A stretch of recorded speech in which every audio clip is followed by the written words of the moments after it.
Good afternoon, and thank you for joining us. Israel's ambassador to the UN, Danon, will deliver a statement about last night's incident involving humanitarian workers from the Gaza Humanitarian Foundation. He will also discuss this afternoon's General Assembly session and resolution vote. He'll take your questions afterwards. Please remember to state your name and news outlet. Thanks. Good afternoon. Last night, Hamas murdered at least 5 Palestinian aid workers in Gaza. The ambushed bus, clearly marked and carrying over 24 humanitarian staff from the Gaza Humanitarian Foundation. Several others were injured. Some may have been taken hostage. These were civilians. These are aid workers risking their lives to feed the people of Gaza. Hamas guns them down in cold blood because they do not care about Palestinian lives. They do not care about life, period. It is an attack on humanitarian workers, who the UN claims to care so deeply about. And I'm asking you today, where is the condemnation from the Secretary General?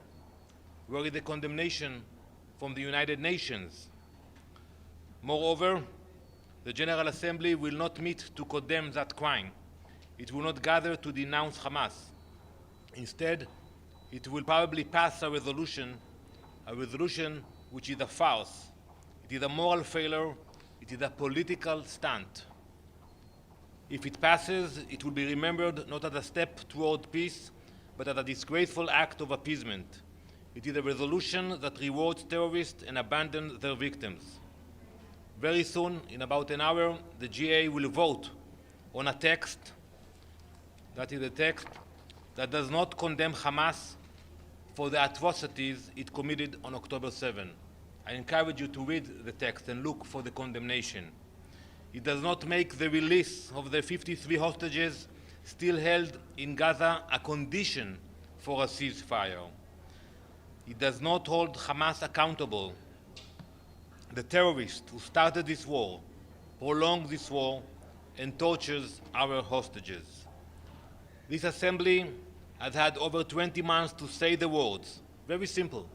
We condemn Hamas and we demand the immediate release of the hostages. But those words are nowhere to be found. Instead, the GA will try to place all the pressure on us, on Israel, the only party that accepted the proposal that was offered by the US, Qatar, and Egypt. Israel has accepted every proposal under the framework. Hamas has rejected them all.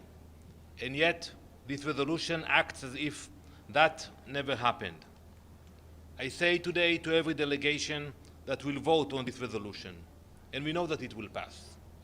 If you refuse to condemn Hamas, you commend them. If you fail to demand the release of the hostages, you abandon them.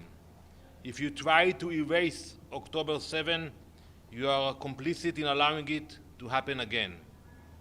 No General Assembly resolution, no moral failure, no hypocrisy will change the reality. Israel will do whatever it takes to bring all of them back home. Thank you. M. Husseini from Flashpoints.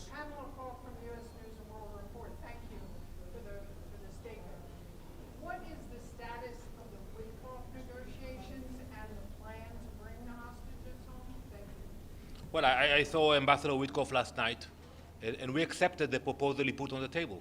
It wasn't easy for us because it required releasing hundreds of terrorist murderers, but we said yes. Hamas said no. There are still negotiations ongoing, and we will be there. Once Hamas will say that they are willing to move forward, we will be there. We want to see more hostages coming back home. Why do you want internet access? Is it to cover up your war crimes? 1 minute. I will answer your question. Don't worry, please. Ambassador, is Israel planning to strike Iran? And I have a second question. Well, that's it? That's the only question? No, I think I will tell you that. You know, I cannot go into details, but we are very serious when we say that we will not allow Iran to obtain nuclear capabilities. President Trump and the administration are trying to negotiate with the Iranians. They said it will be for 2 months. I think that window is almost closing very soon. And if we will see that diplomacy is not working, we will do whatever is necessary to make sure they don't obtain the nuclear capabilities. We saw a few months ago they sent hundreds of ballistic missiles into Israel. So we cannot wait for them to have nuclear capability. We will not be in that position. How many nuclear weapons does Israel have? Is there anything imminent? I will not get into that. Yeah. Yes. Shudaji with China Central Television. Ambassador, I think this is a question many of us would like to know. We know the center of this issue now is what you mentioned, Hamas. But can you clarify a little bit, what is Hamas now? Like, who can you define as Hamas? The one who's with guns, who attack Israeli civilians? Can you give us a little bit of elaboration? So Hamas today, it's not the same Hamas that was there in Gaza on October 7th. It's reduced, it's weak, but it's still there. We saw what they did last night to the humanitarian workers. They are still trying to take advantage of the humanitarian aid. We revealed some information that they're actually putting pressure on the NGOs inside Gaza. So they are still there. Very weak, but are still there. Well, if you see somebody carrying a gun and shooting civilians or aid workers, he's a terrorist. And that's what we are doing. We are hunting them down. Yes, I will answer your question, please. Did you cut off the internet to stop more evidence of your war crimes from coming out, or are you escalating your murderous carnage in Gaza? Okay, I will answer your question. We haven't cut the internet in Gaza. There is the internet in Gaza, if that's your question. Didn't Netanyahu foreshadow that this would happen on May 14th? Dropsite News is reporting that he indicated that Israel wanted to cut off the internet in Gaza. No, so I can tell you that today there is internet in Gaza. So everybody's lying about And this by the too, way, except you can see the videos that are being sent out of Gaza every day, including the videos of what's happening to Gazans who are standing in line to receive aid from the new foundation, which is sponsored by the US, and they are being threatened by Hamas. And in some cases, there are videos of Hamas shooting civilians because they are standing in line. So to your question, yes, there is internet in Gaza today. Please. Sorry, no, me. Yeah. Ambassador Adla Massoud from The National.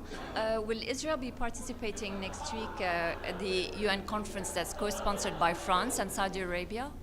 Absolutely not. We will not take part in this conference.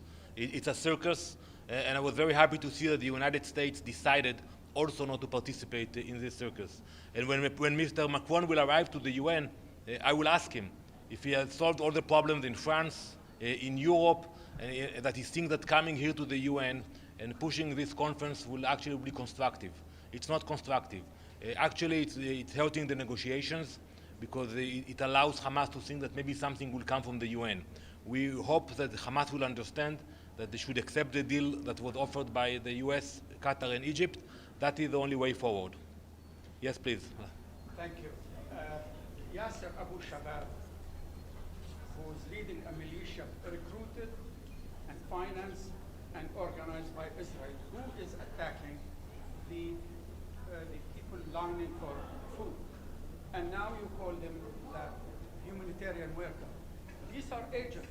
And the family of Abu Shabab clearly issued a statement disowning Yasser Abu Shabab.